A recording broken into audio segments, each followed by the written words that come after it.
Bonjour à tous et bienvenue dans le journal de l'emploi. Aujourd'hui, focus sur les métiers de la finance avec Arthur Duménil. Bonjour. Bonjour Jérôme. Vous êtes directeur associé de Calmont Partners, alors une société de services financiers, mais vous faites énormément de choses. Oui, exactement. Alors d'abord, Calmont Partners à la base, donc ça a été créé il y a 3 ans maintenant. C'est d'abord un cabinet de recrutement où effectivement on travaille auprès des acteurs financiers. Donc ça peut être des cabinets de conseil, des fonds d'investissement, des banques d'affaires, parfois aussi des grands groupes. Et puis petit à petit, ça s'est développé sur 2 autres activités. La seconde, c'était donc un service de relations presse où on propose à nos clients en fait d'avoir davantage d'exposition dans les médias. Et puis une troisième activité plus récente qui, elle, est autour des services financiers où l'idée, c'est de permettre à nos clients, en fonction de leurs besoins, effectivement, de les aider, notamment par rapport à leur direction financière. Alors, on va revenir sur votre premier cœur de métier qui était le recrutement. Justement, on dit que le secteur de la finance, les métiers de la finance sont en recherche de talent. Il y a un vrai besoin. On parle d'explosion des revenus parce que entre l'offre et la demande, il y a un déséquilibre fort. C'est vraiment le cas? Exactement, ouais, exactement. Alors déjà, quand on parle des métiers de la finance, c'est un peu comme le sport, c'est-à-dire que le water polo et le golf, ça n'a rien à voir. Et dans la finance, effectivement, vous allez avoir énormément de domaines différents. Et c'est vrai que là où les choses ont beaucoup évolué, c'est notamment dans le conseil financier, où vous avez eu des nouveaux acteurs qui sont arrivés en France. Et puis, on va dire que le monde des affaires parfois est très compétitif. Donc effectivement, les grandes structures vont avoir tendance parfois à avoir recours à l'inflation des salaires pour justement en fait, garder les personnes un peu clés, pour justement garder leur position dominante sur le marché. Alors quand vous dites qu'il y a de nouveaux acteurs, c'est-à-dire qu'il y a plein de sociétés qui se développent sur ce secteur de la finance? Exactement, vous avez eu vous avez des acteurs historiques qu'on ne va pas citer mais qui se reconnaîtront.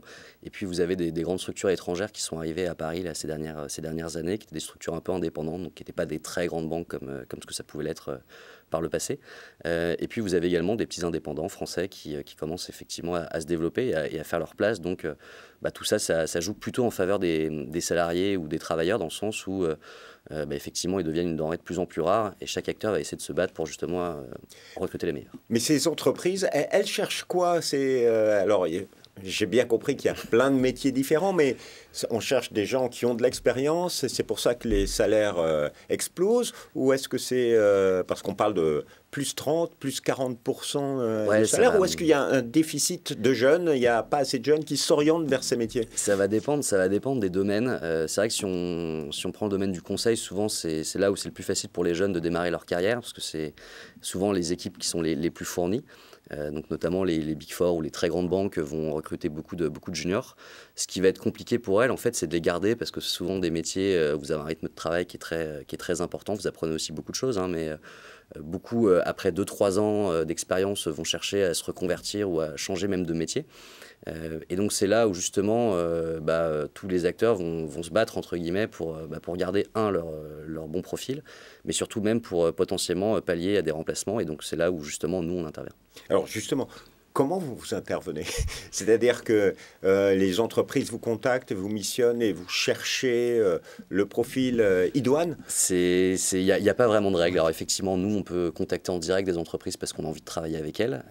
Parfois, le bouche à oreille aussi fonctionne bien. On a récupéré des missions suite à des recrutements qu'on avait pu faire par le passé. Et les gens avaient entendu parler de nous. Donc là, on nous contacte spontanément. Et c'est vrai qu'après, ce qui est intéressant, en fait, c'est lorsqu'on va travailler avec des gros clients, souvent on va intervenir sur un type de poste pour une équipe en particulier. Et puis si les choses se passent bien, on va être rappelé après pour justement les accompagner sur d'autres équipes, d'autres activités. Et donc petit à petit, après, effectivement, nous, ça nous permet de travailler sur un scope plus large et en même temps, effectivement, de répondre le plus possible parfois aux candidats qui nous contactent, même eux, spontanément. Alors, est-ce qu'il y a des codes parce que vous êtes un cabinet de chasseurs de tête, il y a des codes spécifiques quand vous contactez quelqu'un, qu'est-ce que vous attendez de lui? Ou inversement, quand on vous contacte, qu'est-ce que vous attendez des candidats potentiels? Sans vous dévoiler tous les petits secrets, mais moi en tout cas quand je contacte des gens, j'ai l'habitude de me présenter très rapidement, comme on s'intéresse souvent à une population financière et étant passé par ce monde-là, je me présente rapidement pour justement les mettre très à l'aise sur le fait que je ne suis pas un RH entre guillemets qui ne comprendrait pas leur métier, quoi. Parce que souvent c'est ce qu'on peut ressentir parfois quand on fait de la chasse. Et après surtout c'est de les laisser parler et avant même d'essayer de les séduire ou de leur parler d'un poste ou d'une mission en particulière sur laquelle nous on pourrait travailler, surtout de comprendre ce que eux spontanément ont en tête, ce qu'ils ont envie de faire. Et puis après on voit effectivement si ça peut faire sens ou pas pour eux, si ça va les intéresser.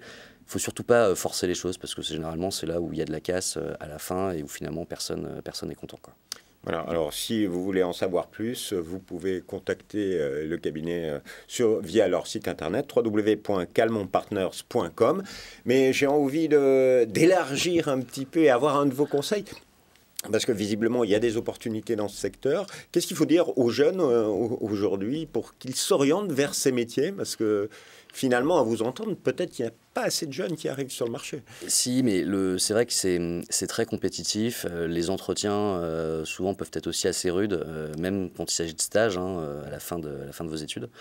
Donc il y a un truc qui est très important, effectivement, en finance, ça va être d'avoir l'information. Et l'information, souvent, ça va demander, en tout cas aux candidats, effectivement, de bien se renseigner. Et se renseigner, c'est pas uniquement aller sur un site internet, ça va être d'étoffer son réseau, ça va être de prendre contact avec les gens qui travaillent dans la société dans laquelle on postule, ça va être de bien suivre également l'actualité, parce que c'est ce qui fera aussi la différence. C'est-à-dire que globalement, en entretien, tout le monde va avoir à peu près le même niveau, en tout cas quand on est jeune, d'un point de vue technique. Donc tout le monde va être capable de répondre aux questions un peu basiques.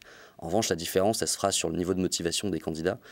Et ça, la seule chose tangible qui permet de le vérifier, c'est est-ce que le candidat est bien informé. Donc c'est la clé. Monsieur Dumédil, merci infiniment pour ces informations et ce dernier conseil pour les jeunes. Alors, je répète le site internet calmonpartners.com si vous êtes intéressé par ces métiers, si vous voulez changer et vivre une aventure dans une autre entreprise. Et quant à moi, je vous dis à bientôt pour un nouveau journal de l'emploi. Au revoir.